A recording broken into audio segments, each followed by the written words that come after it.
आज हम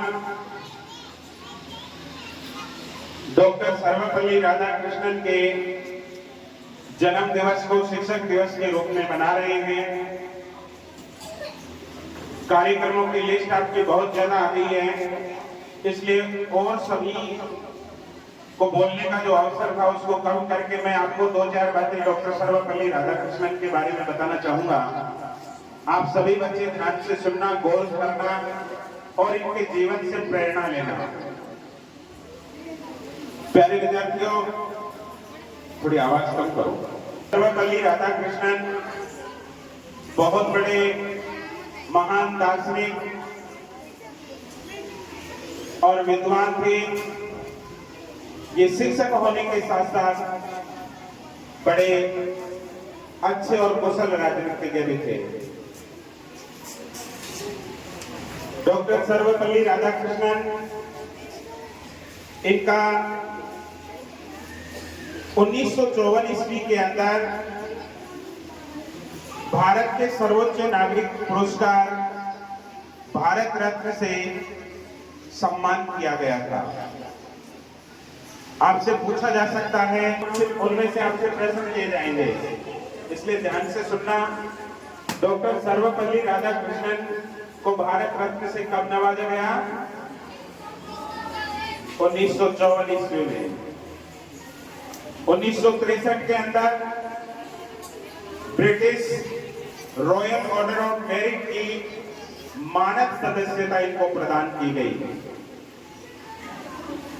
ऐसा नहीं है कि आज हम इनका जन्मदिन यूं ही मना रहे हैं कि एक शिक्षक थे। शिक्षक बहुत हुए थे उस जमाने में भी, इनमें कुछ अलग क्वालिटी थी। शिक्षक के जैसी कोई विशेष खासियत थी इनमें। शिक्षक का मतलब केवल क्लास में आकर के किताब पढ़ देना नहीं होता है। शिक्षक का वास्तविक मतलब होता है कि आपके द्वारा दी गई शिक्षा से सामने वाला अपने जीवन को संस्कारों से युक्त करके कामयाबी के शिखर को चूम ले। आपके आचार विचार और व्यवहार में आपके द्वारा दी गई शिक्षा से विद्यार्थियों के अंदर बदलाव आ जाए, परिवर्तन आ जाए, उसको बोलते हैं शिक्षक। शिक्षण पैसे के प्रति सम्मान और उनकी विनम्रता के कारण डॉक्टर सर्वपल्ली राधाकृष्णन से एक बार छात्रों ने अनुरोध किया, निवेदन किया कि सर, हम आपके जन्मदिन को शिक्षक दिवस के रूप में मनाना चाहते हैं। प्यारे विद्यार्थियों, डॉक्टर सर्वपल्ली राधाकृष्णन ने अपने विद्यार्थियों के उस अनुरोध को स्वीकार किया और उन्होंने कहा कि मेरे जन्मदिन को शिक्षक दिवस के रूप में मनाया जाए। और उनका जो 77वां जन्मदिन था, 5 सितंबर को 77वें जन्मदिन को शिक्षक दिवस के रूप में मनाया गया।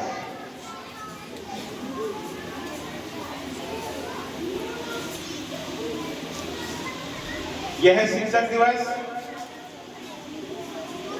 उस महान विभूति की याद करो ताजा करता है, जिन्होंने शिक्षा को केवल एक पैसा नहीं माना, शिक्षा को केवल व्यापार नहीं माना, बल्कि शिक्षा के बूते इस देश के राष्ट्र निर्माता नागरिक उन्होंने तैयार किए। 5 सितंबर 1818 को तमिलनाडु के तिरुवानी में डॉक्टर सर्वपल्ली राधाकृष्णन का जन्म हुआ। इनके पिता का नाम सर्वपल्ली वीर स्वामी था और माता का नाम सीताम्मा था। इनकी पत्नी जो थी वो शिवा कामो थी। विद्यार्थियों, सर्वपल्ली इनके गांव के नाम से जुड़ा हुआ शब्द है और वीर स्वामी इनके पिता थे। और उसी गांव की याद को अपने साथ जोड़े रखने के लिए इन्होंने अपना नाम के आगे भी सर्वपल्ली रखा, डॉक्टर सर्वपल्ली राधाकृष्णन। क्या आपको याद है पहला शिक्षक दिवस भारत में कब मनाया गया? कोई बच्चा बता सकता है? पहला शिक्षक दिवस भारत के अंदर 5 सितंबर 1962 में मनाया गया था। कब मनाया गया था? उस समय डॉक्टर सर्वपल्ली राधाकृष्णन का 77वां जन्मदिन था। यह दिन शिक्षकों के द्वारा राष्ट्र निर्माण में निभाई जाने वाली भूमिका की याद दिलाता है। आज भी आपके जो शिक्षक हैं, आपको शिक्षा के जरिए राष्ट्र के एक अच्छे और सुयोग्य नागरिक बनाने का प्रयास कर रहे हैं। मैं बहुत बार आप लोगों से प्रेयर में भी कहता हूं, सही मायने में आपका सच्चा शिक्षक वही है जो आपकी छोटी से छोटी, बारीक से बारीक कमी को भी आपको अवगत करवाता रहे, हल्के से हल्की कमी को भी गंभीरता से आपके साथ जोड़े और आपको बताए कि बेटा ये गलती आपने करी है, उस गलती को सुधार दे। वही सही मायने में आपका सच्चा शिक्षक है। प्यारे विद्यार्थियों, मैं छोटा सा एग्जाम्पल देकर आपको समझाना चाहूंगा। जैसे एक कुम्हार होता है, वो उस मटके के नीचे हाथ रख के ऊपर से पीट पीट करके उसका सारा दोष निकाल देता है। सपोज कीजिए अगर वो छोटे से बाल जितना रेशा मटके के अंदर रह जाए छिद्र का, और उसे वो नजरअंदाज कर दे, तो क्या मटका पानी भरने लायक बचेगा? क्यों नहीं बचेगा? बोलो। अरे मटके में छेद रह जाएगा तो मटका पानी भरने लायक बचेगा क्या? कारण क्या है क्यों नहीं बचेगा? क्योंकि उसमें से पानी निकलने लग जाएगा। उस मटके की कोई कीमत लगाएगा? सच्चे मायने में सही शिक्षक भी अपने बच्चे में, अपने विद्यार्थी में, अपने स्टूडेंट में बाल जितनी कमी भी नहीं छोड़ना चाहता। दूसरा उदाहरण मैं आपको दूं, एक नाव बनाने वाला कारीगर अगर नाव बनाते समय छोटा सा छेद नाव के पैदे में छोड़ दे तो नाव के अंदर पानी आएगा? क्या वो नाव एक किनारे से दूसरे किनारे को पार कर सकेगी? अरे छोटा सा ही तो छेद था। ध्यान रखिए, अगर आपके अंदर भी कोई छोटी सी कमी रह गई, कोई छोटी सी गलती रह गई, और अगर आपके शिक्षक ने ध्यान नहीं दिया, वो कमी आपके अंदर छोड़ दी उन्होंने, उसको नजरअंदाज कर दिया, तो मान लीजिए उस शिक्षक ने आपकी पूरी जिंदगी बर्बाद कर दी। मैं आपको बहुत हल्की बातों पे कहूँगा रहता हूँ। बहुत बार बहुत से बच्चों को बुरा भी लगता है कि सर हमें जरा सी बात पे ऐसे लगा देते हैं, टोक देते हैं, धमका देते हैं। प्यारे विद्यार्थियों, यही कारण है, हमारी ये सोच है कि यहाँ पढ़ने वाले बच्चे के अंदर जरा बहुत भी, थोड़ी सी भी कोई मिस्टेक ना रहे। जब ये बच्चा यहाँ से तैयार होके बाहर जाए तो सबसे अच्छी कीमत बाल विकास सीनियर सेकेंडरी स्कूल खादरा में पढ़ने वाले बच्चों की लगे। सबसे अच्छा विद्यार्थी यहाँ का बच्चा दिखाई दे, सबसे सफल बच्चा, हमारे द्वारा पढ़ाया गया बच्चा सफल हो। इस सोच के साथ हम आपकी जरा सी छोटी छोटी बातों के ऊपर गौर करते रहते हैं। निश्चित रूप से आप लोगों को उन बातों को समझ करके आगे बढ़ना चाहिए। जो कमियां आपको बताई जाती हैं उनको सुधार करना चाहिए, ना कि उनका बुरा मान करके शिक्षक से नाराज होना चाहिए। प्यारे विद्यार्थियों, शिक्षक दिवस के ऊपर मैं आपको एक छोटी सी बात समझाना चाहूंगा। आप लोग ध्यान से सुनना। आप टीचर से भी मेरा अनुरोध रहेगा, इस बात को गौर से सुनना। नदी का पानी मीठा लगता है, नदी का पानी मीठा लगता है क्योंकि वो बहता है, वो पानी देता है। नदी का पानी मीठा लगता है क्योंकि नदी पानी देती है। समुद्र का पानी खारा लगता है क्योंकि वो नदियों से पानी लेता है। समझ में आ रही है? नदी का पानी मीठा लगता है क्योंकि नदी पानी देती है। समुद्र का पानी खारा लगता है क्योंकि समुद्र नदियों से पानी लेता है और नाले का पानी बदबू देता है। नाले का पानी बदबू देता है क्योंकि वो ठहरा हुआ रहता है। यही हाल हमारी जिंदगी का है, यही जीवन की सच्चाई है। अगर आप देते रहोगे तो मीठे लगते रहोगे, अगर आप देते रहोगे तो मीठे लगते रहोगे, चाहे भले आप जान दो या और कुछ दो। अगर आप देते रहोगे तो मीठे लगते रहोगे और लेते ही लेते रहोगे तो समुद्र के पानी की तरह खारे लगते रहोगे। और अगर एक साथ ठहर गए, एक जगह ठहरे, एक जगह रुक गए मेरे साथियों, तो जैसे नाले का पानी बदबू देने लग जाता है, वैसे आदमी भी बेकार हो जाता है और इससे खुद अपने घर के लोग भी दुखी हो जाते हैं और उसको ये सोचते हैं कि ये कब जाएगा, कब पिंड छूटेगा। तो ध्यान रखिए मेरे विद्यार्थियों, हमें नदियों की तरह बनना है। एक जगह नहीं रुकना, किसी से लेने वाला नहीं बनना, देने वाला बनना है। और ये तभी संभव है जब हम कंटिन्यूअस लगातार अपनी मेहनत को जारी रखेंगे, लगातार चलते रहेंगे, तो ही हम मीठे बने रहेंगे। दूसरी बात मैं शिक्षकों के लिए कहना चाहूंगा, एक छोटी सी कहानी के माध्यम से, फिर रंगारंग प्रस्तुतियां बच्चों के द्वारा आपके सामने होंगी। कई बार क्या होता है, टीचर से भी गलतियां होती हैं। टीचर्स बच्चों को समझने में बहुत बड़ी गलतियां कर देते हैं। बच्चा काम नहीं करता, टीचर को गुस्सा आ जाता है। गुस्सा आना लाजमी है, लेकिन बच्चे की भी बहुत बार बहुत सारी मजबूरियां होती हैं जो कि टीचर को समझनी चाहिए। टीचर समझ नहीं पाते हैं, इसलिए मैं आप सभी से निवेदन करूंगा कि आप इस बात को गौर से सुने। अगर हमने हमारे अंदर सुधार किया, शिक्षक हो चाहे आप शिक्षार्थी हो, निश्चित रूप से ये शिक्षक दिवानी जन्मदिन डॉक्टर सर्वपल्ली राधाकृष्णन का मनाने का हमारा उद्देश्य तभी पूरा होगा जब हम अपने आप के अंदर परिवर्तन कर पाएंगे, हम अपने आप के अंदर सुधार करके आगे बढ़ पाएंगे। एक बार की बात है, एक बार एक टीचर थी, कक्षा 5 की क्लास टीचर थी। वो जब भी कक्षा में जाती थी, जैसे आप लोग वेलकम करते हैं, वेलकम टीचर, वैसे बच्चे उनका भी वेलकम करते थे।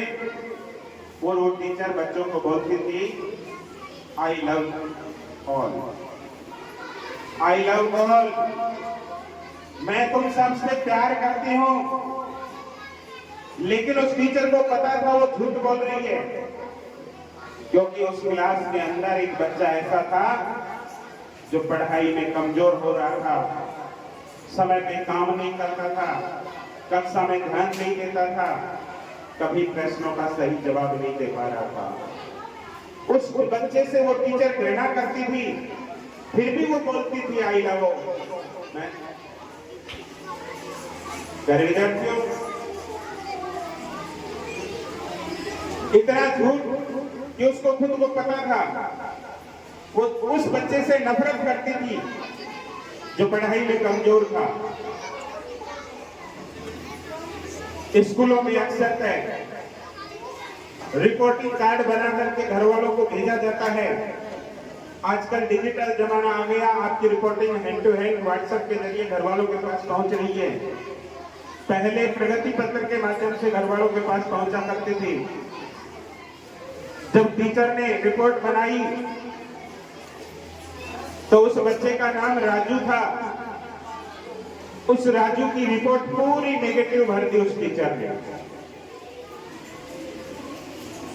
और वो रिपोर्ट गार्जियंस के पास जानी थी। लेकिन उस स्कूल का एक नियम था कि प्रत्येक बच्चे की रिपोर्ट गार्जियंस के पास जाने से पहले प्रिंसिपल के पास चेक होती थी। जब प्रिंसिपल ने उस राजू की रिपोर्ट देखी उसका रिपोर्ट कार्ड पढ़ करके उन्होंने टीचर को बुलाया और बुला करके कहा कि मैडम आपने ये क्या किया, इस बच्चे के अंदर सारी बुराइयां लिख दी, इस बच्चे के रिपोर्ट कार्ड को आपने एक भी बात अच्छी लिख करके नहीं भरा। बोले सर ये बच्चा है ही ऐसा, ये ढीठ है, ये पढ़ता नहीं है, पढ़ाई में ध्यान नहीं देता है। टीचर ने मैडम को समझाया, मैडम एक आधी तो कोई अच्छी बात होगी बच्चे में। टीचर नहीं मानी, बोले सर यही इसका रिपोर्ट कार्ड है। अब प्रिंसिपल के सामने मुसीबत आ गई कि इतना खराब रिपोर्ट कार्ड स्कूल का घर पे कैसे भेजे, क्योंकि खराब रिपोर्ट कार्ड जाएगा तो घर से वापस बुलाना आएगा। प्रिंसिपल ने थोड़ा दिमाग लगाया और अपने पियोन को बुलाया और कहा कि इस बच्चे के पीछे के सारे रिपोर्ट कार्ड निकाल के लाओ। उस बच्चे के सारे रिपोर्ट कार्ड निकाल करके लाए और पियोन को कहा कि जाकर के उस मैडम की टेबल पे रख दो। मैडम जब आई, उस बच्चे के पिछले रिपोर्ट कार्ड देखे तो बड़ी राजी हुई कि अब देखते हो देखो इसके पिछले रिपोर्ट कार्ड कैसे थे। उसने पढ़ा, फर्स्ट क्लास का रिपोर्ट कार्ड, सेकंड का रिपोर्ट कार्ड, थर्ड का रिपोर्ट कार्ड बहुत अच्छा था। राजू बहुत अच्छा लड़का है, राजू बहुत होशियार बच्चा है, राजू आज्ञाकारी बच्चा है, राजू हमेशा ड्रेस कोड में आता है, राजू जितना समझदार बच्चा हमारे स्कूल में और कोई दूसरा नहीं है। थर्ड क्लास तक के रिपोर्ट कार्ड इतने अच्छे थे उस बच्चे के। फोर्थ क्लास का रिपोर्ट कार्ड उठाया, उसको मैडम ने पढ़ा। राजू आजकल पढ़ाई में ध्यान कम दे रहा है, राजू आजकल गृह कार्य कम कर रहा है क्योंकि उसकी माताजी बीमार है, उसकी माताजी को कैंसर डिटेक्ट हुआ है, वो लास्ट स्टेज पे है। इस कारण से राजू पढ़ाई में समय बराबर नहीं दे पा रहा है। ये रिपोर्ट कार्ड पढ़ते पढ़ते मैडम की आंखों में आंसू आ गए और मैडम को समझ आई कि राजू वास्तव में पढ़ क्यों नहीं रहा है। जिसकी मां के कैंसर हो जाए और वो लास्ट स्टेज पे हो, वही बच्चा सेवा पानी करने वाला हो, तो हो सकता है उस बच्चे के सामने पढ़ाई में दिक्कत खड़ी रही। उस टीचर ने राजू को अपने पास बुलाया और बुला करके कहा कि बेटा माँ कैसी है, क्योंकि वो फोर्थ क्लास का रिपोर्ट कार्ड था। राजू की आंखों में आंसू आ गए और कहा कि मैडम मेरी माँ गुजर चुकी है, क्योंकि अब वो फिफ्थ क्लास का स्टूडेंट था। मैडम की भी आंखों में आंसू आ गए और उस दिन से उस मैडम ने उस बच्चे को पॉजिटिव लेना शुरू कर दिया, उस बच्चे के ऊपर सकारात्मक रूप से दृष्टिकोण रखना शुरू कर दिया, क्लास में सही बोलना शुरू कर दिया कि राजू देखो अब पढ़ने शुरू कर दिया है, राजू ने देखो थोड़ा थोड़ा काम भी करना शुरू कर दिया है, राजू बहुत अच्छा बच्चा है। जैसे जैसे मैडम ने ये कहना शुरू किया, बच्चा अपनी माँ को भूलता गया, सदमे से बाहर आता गया और धीरे धीरे वापस अपने पहले वाली स्थिति में आ गया। फर्स्ट क्लास का जब रिजल्ट आया तो राजू ने उस स्कूल के 5वीं क्लास को सबसे अच्छे अंकों के साथ टॉप किया। जब राजू का रिजल्ट आया उसको सुनाया गया।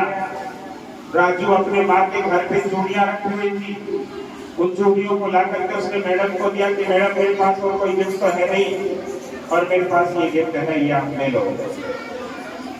मैडम ने बड़ी खुशी से वो चूड़ी अपने हाथ में पहन ली और जो ही उसने चूड़ी पहनी, राजू के मुख से निकला कि मैडम आज मुझे आपके अंदर मेरी माँ की खुशबू नजर आ रही है। मैडम ने उस राजू को आशीर्वाद दिया कि बेटा जा तू बहुत बड़ी तरक्की करेगा। वो स्कूल 5वीं तक का था। राजू उसके बाद 6वीं क्लास में भी दूसरे स्कूल में दाखिला ले लेता है। साल 2 साल 5 साल 10 साल बीत जाते हैं। मैडम के पास 15-20 साल के बाद में शादी का कार्ड आता है। उस कार्ड के ऊपर लिखा था डॉक्टर राजू। क्या लिखा था? डॉक्टर राजू लिखा था। मैडम कार्ड को देखते ही पहचान गई कि ये मेरे उसी स्टूडेंट का कार्ड है। मैडम ने अपने घर से शादी में जाने की तैयारी करी और वो फ्लाइट से शादी के अंदर पहुंची। जब मैडम शादी के अंदर पहुंची तो पूरे शादी के रिसेप्शन में राजू ने माइक पकड़ करके कहा कि यही वो मेरी माँ है, यही वो मेरी माँ है जिसके मैं आपको दर्शन करवाना चाहता था, जिसके बारे में मैं आपको बता रहा था। आज इन्हीं की बदौलत मैं इतनी बड़ी उपाधि हासिल कर पाया हूं, इतना बड़ा बन पाया हूं। इन्होंने मुझे सकारात्मक मोटिवेट किया, पहचाना और अच्छी गाइडलाइन दी, इसलिए आज मैं सक्सेस हूं और इसीलिए आज मेरे नाम के आगे डॉक्टरेट की उपाधि लगती है। राजू और मैडम दोनों भाव विभोर हो गए। आप सभी टीचरों से शिक्षक दिवस के उपलक्ष्य में इस कहानी के माध्यम से मैं ये कहना चाहूंगा कि अगर ऐसे कोई कमजोर बच्चा है जो बिल्कुल निष्ठुर निकलना आप जिसको समझते हैं, वो भी राजू की तरह डॉक्टर बन सकता है।